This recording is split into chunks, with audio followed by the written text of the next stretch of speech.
Bienvenidos y bienvenidas nuevamente a este podcast de geriatría, gerontología y trabajo interdisciplinario. El día de hoy tenemos un invitado especial, es Frangel Zapata Ayuso. Frangel es docente en la Universidad Modelo en las materias de fisioterapia oncológica y fisioterapia intrahospitalaria. También es supervisor de práctica clínica hospitalaria y es fisioterapeuta con consulta privada de la Fundación Dr. Benito Tuz. Y pues además se ha dedicado a profesionalizarse o a especializarse en el área de fisioterapia oncológica y fisioterapia linfática. Entonces el día de hoy tenemos a Frangel. Buenas noches, Frangel, ¿cómo estás?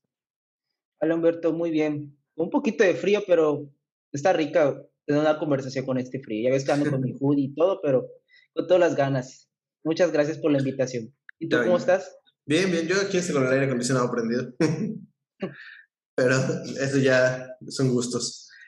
Pues Eso bueno, es muy de Frangel, yucatecos. sí, Eso sí, es sí, muy digo, de yucatecos. Tenemos frío y prender aire acondicionado. lo tengo en 26 y tenemos afuera 21 grados, ¿no? Algo así. Entonces creo que no cuenta mucho. Pues Frangel, bueno, tú trabajas en una área que es poco conocida. Digo, si bien la fisioterapia tiene un antecedente bastante actual aquí en la península y en el país inclusive, ¿no? Tiene unos años desarrollándose. De unos años para acá, pues bueno, viene con mayor empuje. Tú escogiste un área todavía más de nicho, ¿no? Más difícil o más, o con menos información todavía. Entonces, quiero aprovechar este espacio para que podamos darle difusión, podamos platicar. Entonces, cuéntanos un poco de qué hace un fisioterapeuta especializado en la oncología.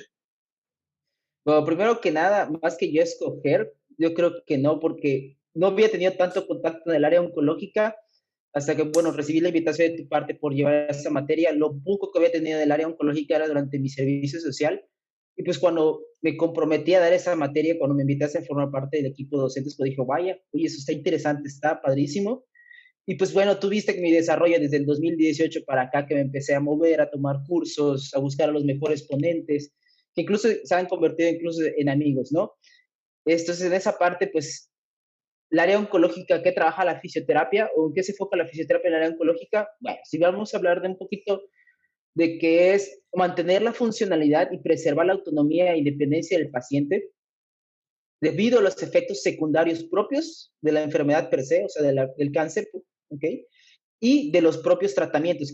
Como tú sabes, el tratamiento oncológico que puede ir desde quimio, hormonoterapia, inmunoterapia, cirugía y radio, pues tiene efectos en el cuerpo y en el sistema del movimiento humano. Entonces es integrar todos esos, digamos, efectos secundarios por cada uno de estos tratamientos y la enfermedad para poder hacer un acompañamiento del paciente y hacerlo lo más independiente posible. Porque muchas veces damos por hecho de que el paciente que está bajo tratamiento oncológico o está pasando por la enfermedad, todos los días va a ser capaz de incluso levantarse para poder ir al baño. Y durante ese momento de tiempo, porque el tiempo es parte de la variable de este algoritmo, de que pues mientras más tiempo pase, pues los efectos secundarios de la enfermedad más va a depredar todo lo que es la funcionalidad del paciente. Entonces va a haber un momento que incluso ir al baño para un paciente no lo va a poder hacer y se va a hacer muy complicado. Entonces ese es el enfoque de la fisioterapia oncológica. Entonces, el fisioterapeuta oncológico no cura o no busca un tratamiento específicamente hacia el cáncer, ¿no? Sino busca trabajar con las secuelas del mismo. Exactamente, trabajamos las secuelas del mismo y tratamos de potencializar lo más que se pueda la independencia del paciente. Creo que está muy, o sea, se tiene mucho esa visión, ¿no? Que me ha tocado conversar con algunos colegas y amigos de que tal vez aparte, no, es que la fisioterapia, en este caso oncológica, busca eso. No, no somos dioses, no somos nada de eso. Lo tratamos de acompañar y hacerlo más, digamos, más llevadera posible, más fuerte posible todo ese proceso, ¿sí? En diferentes fases, en la fase, de, por ejemplo, de prehabilitación, de que cuando ya sabemos que está el antecedente de cáncer, y en este caso viene el proceso médico, tratamiento médico, el quirúrgico, etcétera, pues nosotros estamos un paso adelante en saber, oye, yo ya sé qué quimio vas a recibir, y de acuerdo a los estudios o la bibliografía que tenemos, hay estos efectos secundarios, o sea, también hay que indagar en los efectos secundarios. Hay efectos secundarios que obviamente no vamos a tener un impacto como tal, pero hay unos muy específicos como la neuropatía periférica, la fatiga asociada al cáncer, que tal vez, en este caso, con ejercicio, con dosificación, con muchísima educación, muchísima resiliencia, podemos potencializar y podemos ser más llevadero lo que es, en este caso, el tratamiento. O sea, queremos que el paciente sea lo más fuerte posible para poder soportar, pues, bajo esta presión que se va a llevar, ¿no? Porque, pues, la fragilidad del paciente es un hecho, ¿sí? O sea, la reserva energética del paciente se va a consumir durante todo este proceso. Entonces, es hacerlo más independiente y más resistente y fuerte posible al paciente durante este proceso. Entonces, digo, en el entendido de lo que nos estás platicando, pues un paciente oncológico sí puede hacer ejercicio, pero entonces, ¿cómo sería esto? Porque evidentemente igual nos mencionas que el paciente se va a consumir, que su reserva energética va a ir disminuyendo. ¿Cómo puedes saber qué paciente sí puede hacer ejercicio, cuál no puede hacer ejercicio y en qué momento es el ideal, ¿no? Todo paciente puede hacer ejercicio, todo eso es ley, o sea, todo paciente onco puede hacer ejercicio. Lo único que hay que saber es qué tipo de ejercicio y en qué momento y en qué fase digamos, aplicarlo, ¿no? Y ese es el arte detrás de todo esto, o sea, todo lo que es el poder llevar a cabo ese razonamiento para poder, pues vaya, saber. ¿Por qué? Porque mira, desde la experiencia te puedo decir que los pacientes, el tratamiento oncológico y todo es una montaña rusa, subes y bajas, ¿no? Dependiendo de los ciclos que se encuentra el paciente de quimioterapia. Tú ya estudiaste ya farmacodinamia, farmacocinética, en este caso de la quimioterapia, entonces tienes como que parámetros de que de tal día a tal día se van a presentar los efectos secundarios más fuertes, y de tal día a tal día pues ya se van a ser metabolizados y pueden aparecer otros, entonces con eso vas jugando, ¿sí? ¿Cómo dosificamos? Bueno, dosificamos a través de, en este caso, con fórmulas para el ejercicio aeróbico, las intensidades, escalas de Borg, escalas de esfuerzo percibido, entrenamos fuerza, entrenamos resistencia con el paciente. Pero así que digamos, tenemos una receta, no. Es estar pendiente de todos los posibles efectos y escenarios que se pueda presentar y sobre la marcha es estar retirando o quitando repeticiones o subiendo más el volumen de entrenamiento o la intensidad del entrenamiento o quitarlo, tal vez ese día no hacer cierto tipo de ejercicios, ¿no? Estar ahí acompañando y nunca buscando como la parte de fragilizar a nuestro paciente. Nunca estar, vaya, diciendo esas palabras que tal vez suenan hasta incluso hasta prohibidas, ¿no? Porque pues el paciente capta todo eso y pues él dice, no, pues no voy a poder hacer nada. Eso es más que nada lo que manejamos y lo que se trata de hacer desde el punto de vista de la fisioterapia oncológica. Bien. Entonces, teniendo en cuenta esto que nos hace referencia, ¿qué tipo de ejercicio es el que hace el paciente? O sea, aeróbico, ejercicio con pesas, o según tu experiencia, ¿cuál es el que más le beneficia o cómo decides cuál es el que va a hacer cada uno? El mejor ejercicio que hace, el mejor ejercicio para un paciente es aquel que puede realizar. Y definitivamente ese es. Bueno, las guías de práctica clínica que hay que diferentes países han publicado en cuanto a dosificación del ejercicio en el paciente oncológico, está muy bien establecido los ejercicios de fuerza y los ejercicios aeróbicos. Ejercicios de fuerza, pues bueno, integrándolos sobre todo y concentrarnos en ejercicios multiarticulares, en el cual, digamos, son las sentadillas, pesos muertos, press militares, press de bancas, remos, todos aquellos que involucren la mayor cantidad de músculos y articulaciones posibles. Y en intensidad de ese ejercicio aeróbico, pues se busca hacer ejercicios que tengan una intensidad que el paciente pueda tolerar. Normalmente se establece mucho sobre el 60, 65% o el 70% de su frecuencia cardíaca máxima, pero pues muchas veces nos guiamos más, o en este caso me guío más. Tengo como que las dos pautas, ¿no? Saco toda su frecuencia cardíaca, sus intensidades ahí con mi calculadora y todo, hago todos los cálculos y le pongo en el pintarrón que está ahí en el consultorio, pero también tengo mi tabla ya impresa y enmarcada, en este caso, de las sensaciones de percepción de esfuerzo. Entonces, el paciente me comunica cómo se siente. Yo me siento con esta carita, estoy percibiendo un 4, un 5 de esfuerzo. Comparo, en este caso, cómo va con su frecuencia cardíaca, porque al paciente le pongo su reloj polar y ahí voy viendo la frecuencia y le voy comparando. Y es prácticamente estar jugando y balanceando. También hay que tener mucho cuidado en este caso, o conocer, o tener en pendiente, pues bueno, que en sí la enfermedad del cáncer tiene cambios muy importantes a nivel energético por la reprogramación del metabolismo energético, que es el efecto Warburg, o la angiogénesis que se produjo, en este caso, por el tumor, que también son consumos muy importantes o picos de consumos muy importantes de energía para el paciente. Entonces, Sí, en resumidas, yo perdón, me acuerdo que adelante. antes, ¿cómo se llama? Se le negaba o se decía que el paciente oncológico no podía hacer ejercicio por riesgo de una metástasis, ¿no? Porque hay un estudio que se hizo como en el 93, es un estudio súper antiguo, donde en algunos ratones encontraron que el hacer ejercicio de moderada o de alta intensidad generaba una expresión de un gen muy específico que hacía que el factor de necrosis tumoral fuera aumentado y esto hacía que pudiera haber riesgo de metástasis. Entonces, en este caso, ya esto se ha descartado, ¿no? En humanos. Se ha descartado los riesgos. Al Ok. contrario, el ejercicio lo que hace, en este caso, si pensamos como el músculo, como un órgano endocrino, entre comillas, o sea, como una analogía, pues la contracción muscular libera, en este caso, muchísimas moléculas, proteínas, bueno, sustancias que son beneficiosas para el paciente, antiinflamatorios, analgésicos, natural killers que ayudan incluso hasta lo que es encontrar hasta esas células STEM que se encuentran ahí escondidas circulando por todo el cuerpo del paciente, pues para evitar en este caso una posible metástasis.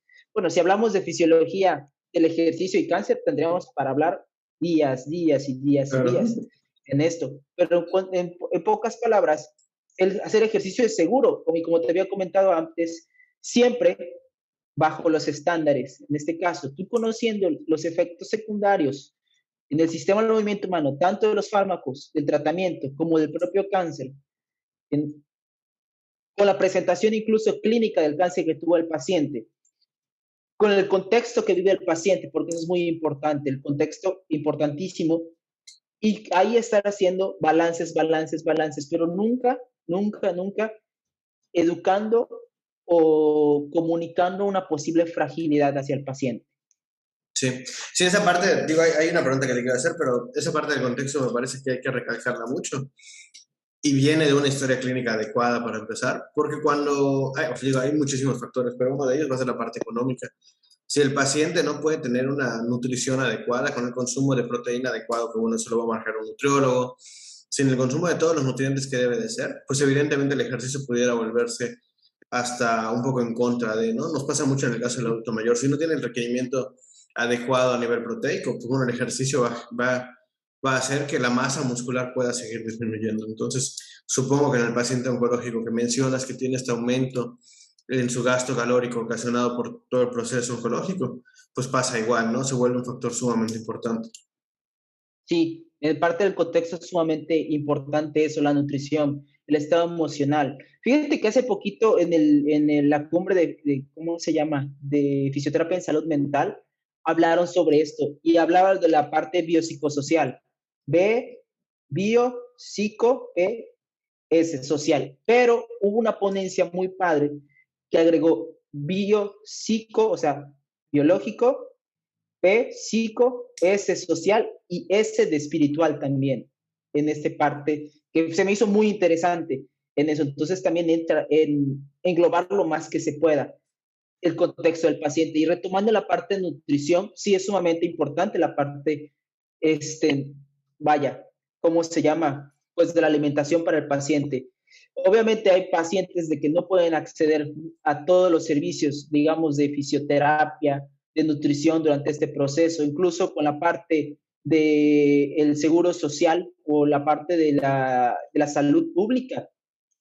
Lo que se hace en este caso es conglomerar a los pacientes, enseñarles en una clasecita, dos clases qué se puede comer, pero muchas veces no es accesible la comida para esos pacientes y hay que educarse en esos casos. Por ejemplo, en la fundación que yo estoy, con la que doy mi consulta y tenemos accesible el nutriólogo, precios accesibles para, en este caso, para los pacientes, se educa en la globalidad sobre todo esto.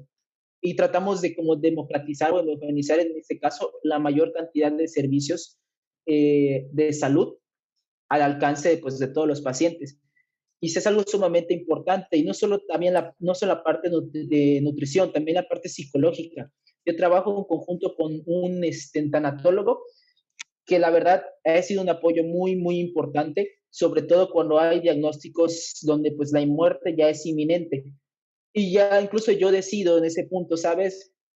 Entre un balance de aquí y acá, yo prefiero que tú, paciente, usuario, familia, ya no gasten conmigo, yo ya les eduqué lo más que puedo, que lo que inviertan conmigo, mejor lo inviertan con el tanatólogo. Y en este caso, pues recorren al tanatólogo, y pues es un acompañamiento durante todo el proceso. También yo siento que en la fisioterapia oncológica hay que saber también cuando decir, bueno, hasta aquí, digamos, yo puedo aportar, veo más importante la función de otro profesional de la salud y entras tú a ayudar al paciente en esos momentos tan puntos de inflexiones que se pueden dar durante el proceso.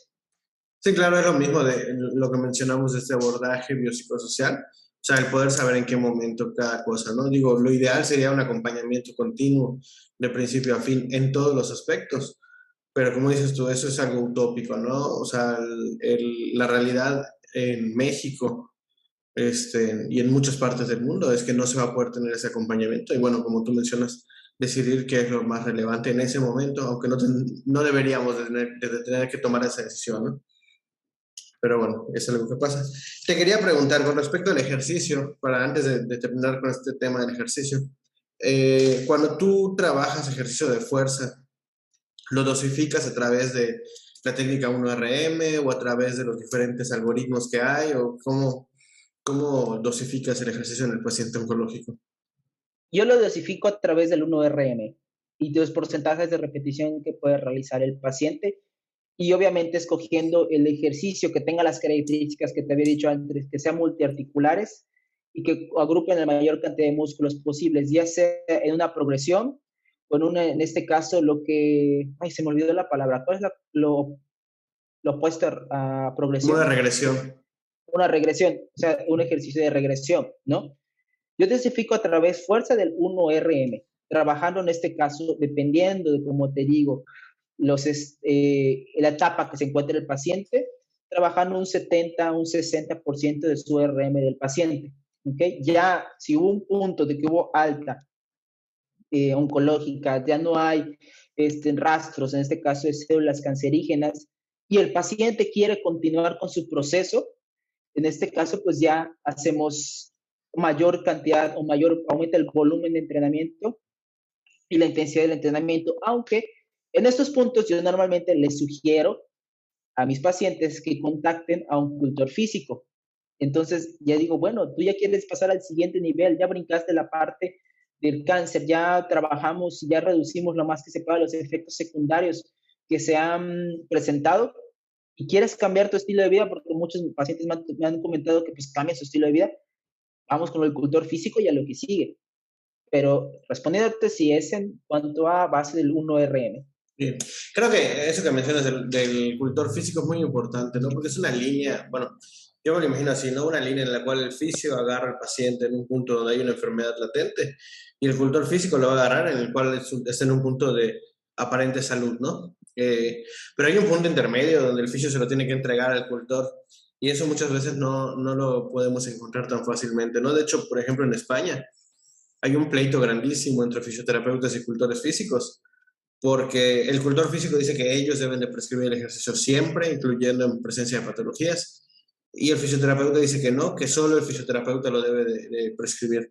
Y la realidad es que, digo, ahorita vamos a escuchar tu opinión, pero en mi opinión, eh, tanto el fisio como el cultor lo deberían de prescribir en presencia de patologías. No porque su formación esté tan fuerte en esta área de las patologías, ¿no? Hablando, por ejemplo, patologías metabólicas, diabetes, hipertensión y demás, sino porque realmente hace falta personal que tenga la preparación. Entonces ellos tienen una base muy fuerte de ejercicio y nosotros tenemos una base muy fuerte de fisiopatología.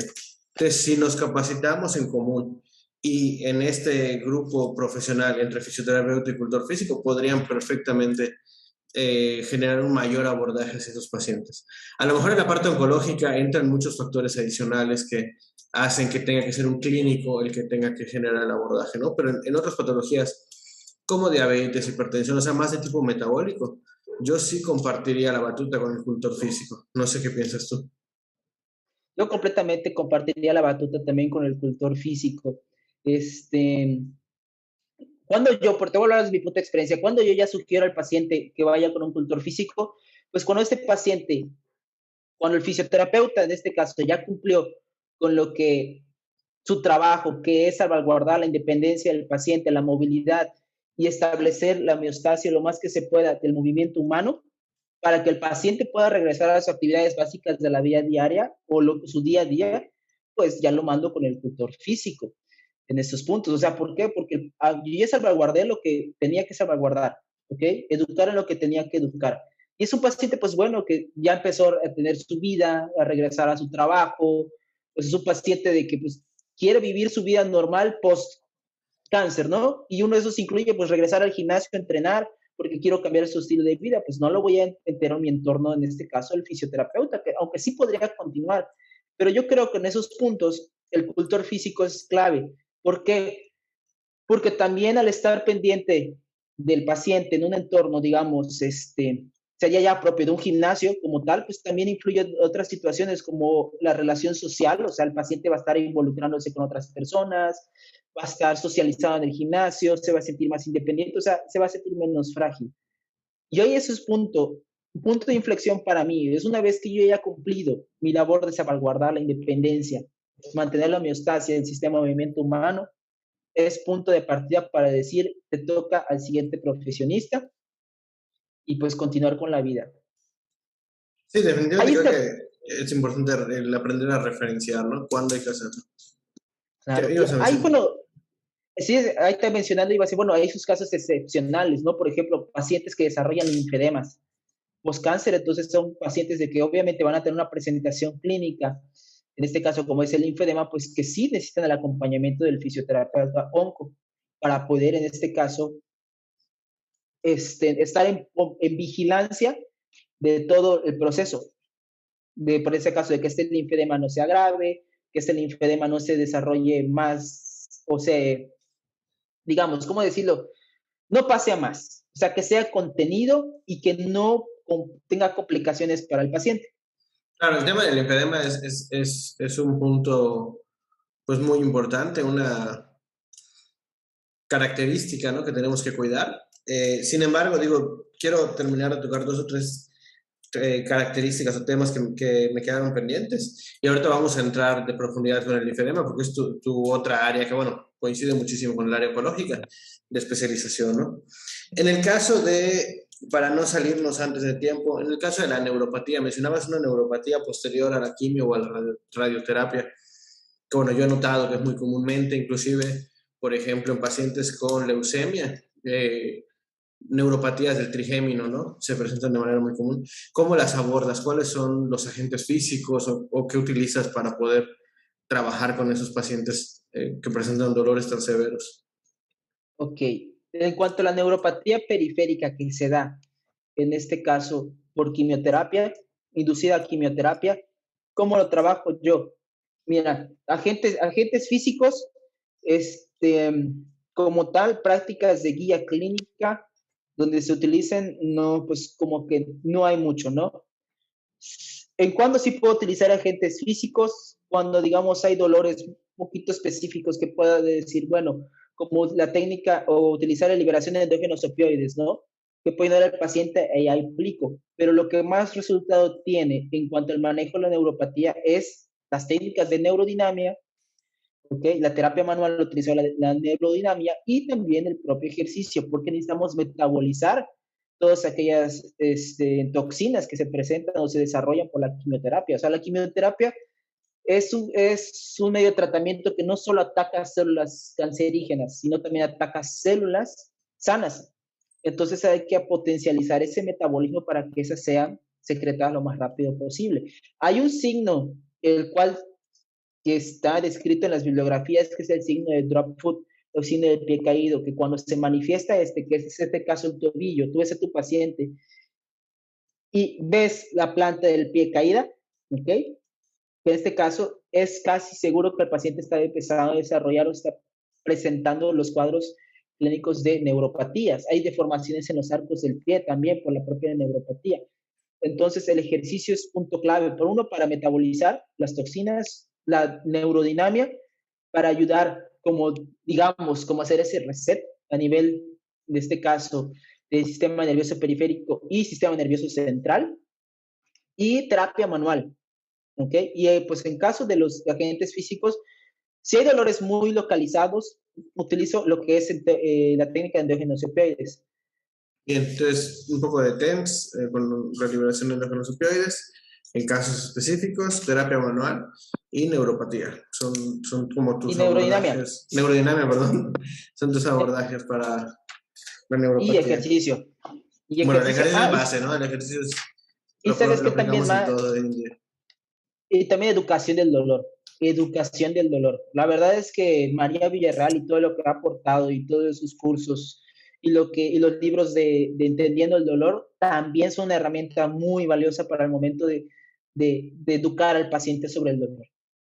Que Pero también, o sea, esta el paciente, parte, no sé si te has topado con la parte de la educación del dolor, es una herramienta muy importante, pero es un poco selectiva. No sé si te has dado cuenta de esto. Es decir, se necesita de un como conocimiento previo del paciente, como el ver cómo está todo su background, o sea, sus estudios anteriores, a qué se dedica y demás, para que tenga un mejor funcionamiento, ¿no? Va a haber un grupo poblacional donde en la parte de la educación no, o sea, es importante, hay que decirle y hay que explicarle, pero no tiene los mismos efectos, ¿no? Entonces, ¿cómo te enfrentas a esto? ¿Qué haces cuando el paciente no te entiende o no tiene la capacidad de leer, por ejemplo, el libro que mencionas, ¿no? De Explain Pain. pues yo trato de ser lo más, digamos, claro posible, tratando de comunicarme y ser lo más, que todo lo que quiera explicar sea lo más entendible para el paciente. Utilizo muchas analogías. También, obviamente, lo que tú me decías es importante, el contexto del paciente, muchísimo. Fíjate que yo utilizo, bueno, un paréntesis, cuando hago historias clínicas oncológicas, y de hecho a los alumnos se los mostré esta vez, lo que hago en este caso es, ok, yo tengo mi historia clínica tanto digital como física, ¿no? Con mis folios y todo. Pero cuando me presento un caso o me llega un caso en el cual desde que tienes la primera llamada y te dicen, no, porque esto y esto y esto y esto, tú ya dices, aquí hay algo. Llego, abro mi iPad, pongo grabar la entrevista, obviamente hago que el paciente firme el consentimiento informado, mira, todo esto es para el caso de tratamiento y todo, y es escuchar, o sea, yo me clavo y es escucha activa de una hora y media, y escuchar al paciente, porque después hago todo el llenado. Ya después en tiempo en casa o en el consultorio va todo el llenado de historia clínica, pero es información que me da el paciente, porque el paciente se está contando, yo fui diagnosticado tal día, tal día, tal día, pero yo estaba haciendo esto y cosas así, es información que pum, pum, pum, recibes, recibes, recibes. Y cuando armas ese contexto, y cuando ya hablas del tema del olor, en cuanto, por ejemplo, me encanta, por ejemplo, la analogía de la panadería que mencionaban, en este caso explicando el dolor, ¿no? De que el simple hecho de que huelas al olor a pan el momento que tú naste te va a inducir al dolor. Lo mismo pasa con el paciente oncológico. He tenido casos de, por ejemplo, de que la señora recibió la noticia de que tenía cáncer en su casa y en su cuarto recibió la noticia porque era época de pandemia y el doctor, o sea, iba a visitarlos, ¿no? Y desde ese momento, cada vez que se encontraba en su cuarto, se presentaba, los picos de dolor eran mucho más altos, ¿no? Entonces, eso es importante también en la parte, y en esa entrevista lo tengo bien guardado ahí. Es una joyita que me gusta y digo, mira, eso es importante al momento de analizar esos datos.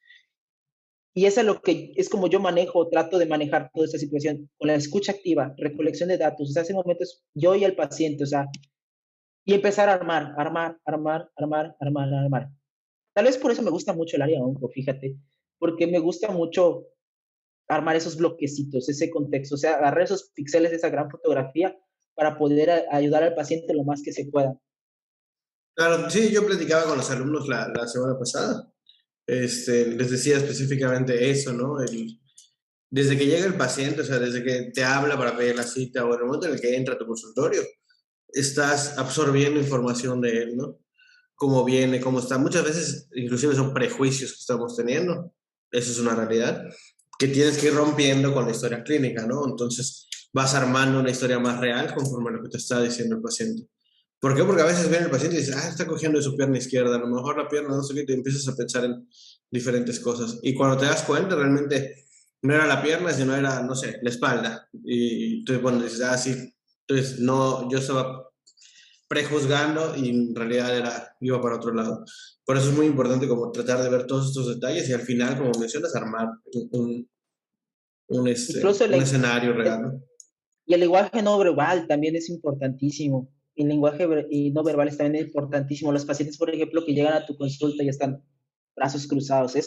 Brazos cruzados, estoy cerrado. No, piernas hacia otro lado, que no te están mirando a ver a ti, sino que te muestran totalmente ese interés. Entonces, si empiezas a leerlos desde el punto no verbal, empiezas, pues bueno, algo debe pasar en todo su contexto, en toda su historia, que tal vez llegó y él se comporta así y durante pues las sesiones va agarrando confianza y se va abriendo más y más y más y además esos bloquecitos y vas cambiando tu estrategia para poder en este caso ayudar al paciente. A eso es lo que les digo mucho a mis alumnos, es en esa parte, que deben desarrollarse mucho en la parte del lenguaje no verbal, en la parte de cómo se llama, de la escucha activa, que es oro molido en cuanto a información para el paciente. Sí, son herramientas que nos ayudan todo el tiempo, ¿no? Y ahora sí, pasando al tema del linfedema, que es otra de las secuelas que tiende a dejar el cáncer. Primero, si puedes, cuéntanos un poquito de qué es el linfedema, por qué se genera. Ok, el linfedema. El linfedema, a diferencia del edema, es que el linfedema, pues es en este caso, es un aumento de volumen en el espacio intersticial con característica de que el líquido es altamente o muy rico en proteínas. Y esto se debe a porque hay o una malformación del sistema linfático o una obliteración anatómica del sistema linfático en el cual pues, interrumpe el transporte de la linfa y por lo tanto se manifiesta o se da lo que es el linfedema, que es este aumento de volumen. Y como está directamente relacionado el sistema linfático con todo lo que es el sistema, pero bueno, la parte inmunológica, es tendencia que el paciente incluso puede desarrollar complicaciones o infecciones que puedan empeorar el estado del linfedema. Bien. Eso en sí es el linfedema.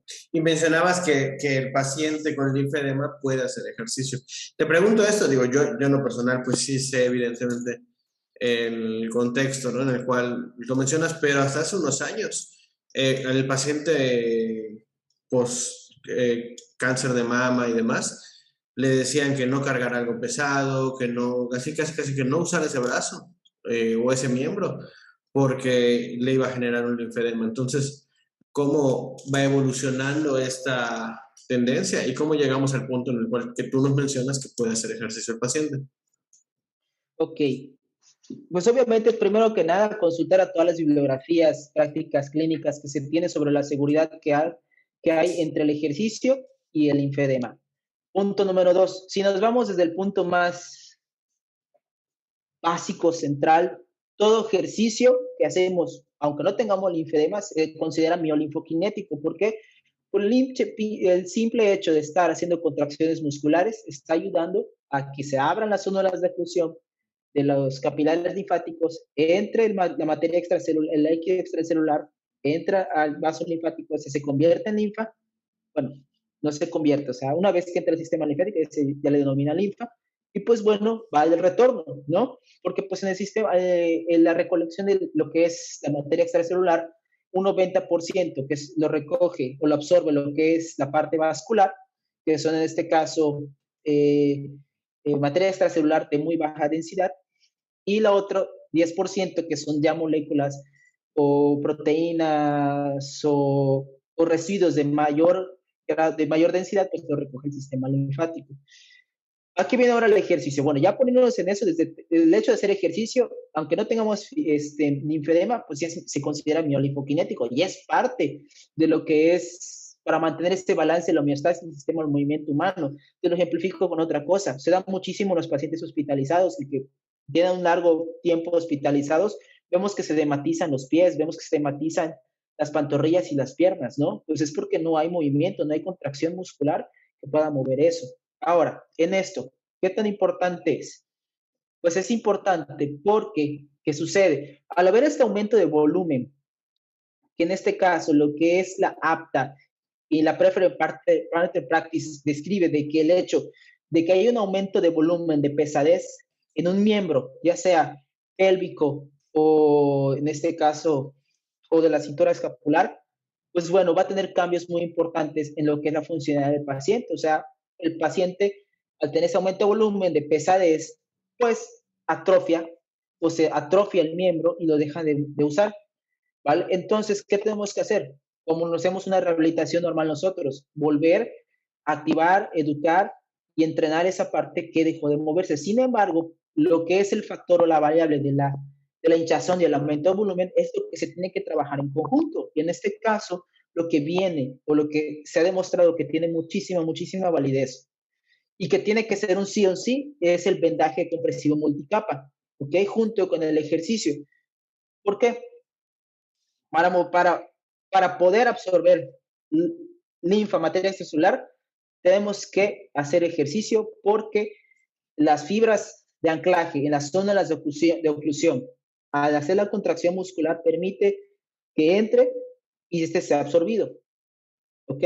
Entonces, por eso el ejercicio es demasiado importante. Y ahora, con volúmenes demasiado grandes, como se puede dar en este caso, en el linfedemas muy avanzados, necesitamos una compresión extra para poder en este caso ir absorbiendo y absorbiendo y absorbiendo lo más que se pueda lo que es este linfedema. Bien. Entonces, pero este vendaje que mencionas no es con una venda normal, es una venda especial la que utilizas. Son varios tipos de vendas, son varios tipos de capas, por eso se le considera multicapa. Porque, por ejemplo, tenemos la venda tubular, que es la que protege la piel. Después tenemos el foam, que es una venda mucho poquito más acolchonada, que lo que va a hacer es distribuir la presión que se pone al vendaje de alta compresión. En este caso, el de la marca BCN, que es uno de los gold estándar para el vendaje. ¿Ok?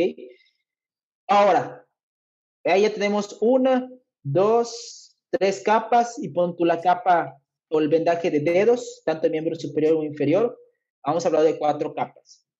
Pero también como el linfedema es progresivo y a través del tiempo puede desarrollar, mientras más tiempo pase, puede desarrollar más complicaciones. En este caso, la piel al ver tanta inflamación o tanta hinchazón empieza a desarrollar como su mecanismo de reparación y es cuando se hace, por ejemplo, la hiperkeratosis, la fibrosis de la piel, empieza a haber quistes linfáticos. Entonces, cuando eso sucede, se tiene que meter otra capa de vendaje o utilizar placas de poliuretano para poner en los lugares de mayor fibra, donde hay mayor fibrosis, y para que el hecho de la compresión y este caso, la placa, que es irregular, vaya poco a poco rompiendo, por si tú quieres decirlo así, esta fibrosis, ¿no? Y permite la reabsorción. Por eso el vendaje es tan especial. El vendaje es muy necesario. La persona, en este caso, Luis Montoya, que me enseñó la parte de vendaje, él decía, más vale un vendaje, como dijo, es mejor no aplicar vendaje que aplicar un vendaje mal hecho. Y eso es lo que es un parteaguas en cuanto a pues, esta intervención clínica con el paciente. Ahorita, por ejemplo, me viene a la mente, primero que veo es un pacientito en este caso, que es un pacientito que no tiene el linfedema por cáncer, sino lo desarrolló porque tiene, en este caso, insuficiencia cardíaca. Cuando hay insuficiencia cardíaca hay cambios a niveles oncóticos y presiones hidrostáticas, y el paciente, ¡pum!, se le hinchan las piernas. ¿Ok? Pero a este pacientito le corrió la mala suerte que tiene onicomicosis. Y como pues bueno, esto lo que provocó es una infección por hongos que terminó en erificela y el paciente quedó más hinchado sus piernas, hay linforreas, hay heridas exudativas. Y en este caso es utilizar esas capas, porque hay capas de protección, hay capas para distribuir la presión e ir vendando poco a poco, además de su correspondiente limpieza, cuidados de la piel, educación para que vayan, mientras usted va trabajando la compresión, cerrando las heridas. Es un acompañamiento sumamente importante y digamos de que ahorra muchísimo tiempo al paciente y da Bien, resultados. sí, entonces esta herramienta, por lo que mencionas, es eh, preferible el que sea aplicado por un fisioterapeuta especializado o el paciente, supongo, ya posterior con la educación necesaria, pero que sea con el material necesario, es mejor, o sea, es la única forma, porque si lo fuéramos a aplicar con un material en el que no es, pues bueno, preferible que no esté vendado el paciente, ¿no? Lo entiendo Sí, de esta manera. sí, porque hay casos hasta de Sí, torniquetes por un material con, que no tenía nada que ver, entonces empeoramos o se puede empeorar la situación. Y también es rentable, es bastante rentable, o sea, en este caso hay un duelo de choques entre los agentes físicos para el linfedema, ¿ok? Y el vendaje, ¿no? Y te pones a pensar, ok, todo es válido, ¿no? Pero si nos ponemos a pensar y ponemos a razonarnos y a meditar desde lo que es nuestro punto como fisioterapeutas, desde que nuestra formación, que es mantener y salvaguardar la independencia de un paciente, creo que el hecho de que a un paciente lo vendes, reduzcas, disminuyas su linfedema y eduques para que ese paciente sea autónomo al momento de vendaje, va con toda la filosofía que nosotros estamos siempre diciendo que sale de nuestras bocas, ¿no? Como profesionales de la salud, en este caso fisioterapeutas, de salvaguardar y hacer nuestro paciente autónomo. A que nuestros pacientes los hagamos esclavos, en este caso, no esclavos, no quiero usar esa palabra tan fea, sino dependientes de pues, ir una vez cada semana, 2 veces, 3 veces por semana a recibir, en este caso, agentes físicos, ¿no? O sea, o sea, claro, evidentemente hay una diferencia muy grande y el hecho de que el paciente pueda conseguir esa autonomía, pues va a ser importante. Si hablas de un paciente de escasos recursos, pues va a dejar de pagar la terapia y eso le va a ayudar. Y si hablas de un paciente con mayores recursos, la autonomía le va a servir para poder viajar, para poder... Entonces, en ambos casos impactas directamente en su vida, ¿no? Si nos sí, vuelves dependientes, como mencionas tú, de un agente físico que a lo mejor solo tiene ese fisioterapeuta o que además tiene que estar yendo constantemente a un fisio, pues bueno, evidentemente la autonomía es lo que no se está consiguiendo, ¿no? tengo pacientitos en este caso tengo pacientitas de Chetumal de que aprendieron a vendarse por sí misma, o sea, solos y su cuidador primario, y las veo ahora cada vez que, digamos, oye, Doc, estoy por Mérida, bueno, ya ves que ven Bata Blanca y te dicen, Doc, ¿no? Oye, Fran, ya estoy en Mérida, me echas un vistazo, sí, claro, pero pues tú sabes que ya ves que todo está bajo control, no hay ninguna complicación, de que está vendando, en dado caso de, por ejemplo, el material ya se empieza a desgastar por el lavado y todo, compra uno nuevo y pues otros 2 o 3 años que no vas a ver a ese paciente, pero le estás dando autonomía. Claro, esa libertad. Bien, igualmente, una de las últimas preguntas mencionabas que había una relación importante en la contracción muscular con esta parte del movimiento de la linfa. Entonces, hay una relación directa entre cantidad de masa muscular y mejorar la circulación linfática. Es decir, si yo logro un fortalecimiento en un paciente, va a ser cada vez menos frecuente estos momentos de aumento de volumen. Yo creo que más de que aumente el tamaño de la masa muscular es la calidad de la contracción. El trofismo en general, ¿no? El Justo. trofismo nos habla ¿Sí? de cantidad de masa muscular, de nutrición celular, de volumen, de todo en general, ¿no? Incluyendo la cantidad de la contracción. Uh-huh.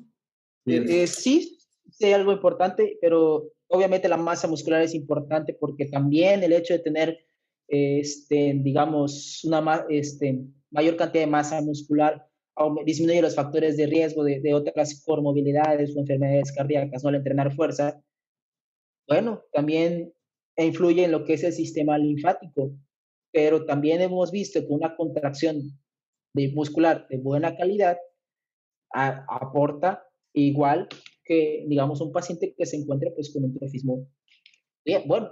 Claro, definitivamente, digo, en este podcast hemos platicado ya en varias ocasiones de la importancia del ejercicio, ¿no? Como mencionas tú, en esta ocasión, pues bueno, en el caso del linfedema, en el caso del paciente con cáncer, lo hemos platicado en el caso de pacientes con otras enfermedades metabólicas, pero inclusive, y va en relación también con tu tema, lo hemos platicado como un neuromodulador del dolor. Entonces, pues evidentemente va, la importancia del ejercicio sigue sumando, ¿no? Cada vez tiene más beneficios. El cuerpo es sabio, es resiliente, adaptable y entrenable y tiene la capacidad de curarse a sí mismo. Nosotros los fisioterapeutas siempre, bueno, después de, no muchos, pero soy 6 años ya desde el egreso y dedicándome y viendo y en la experiencia y tocando y escuchando pacientes de que nosotros somos ese instrumento que va acompañando al paciente para que todo vaya bien, porque el cuerpo tiene la capacidad propia de ayudarse a sí mismo.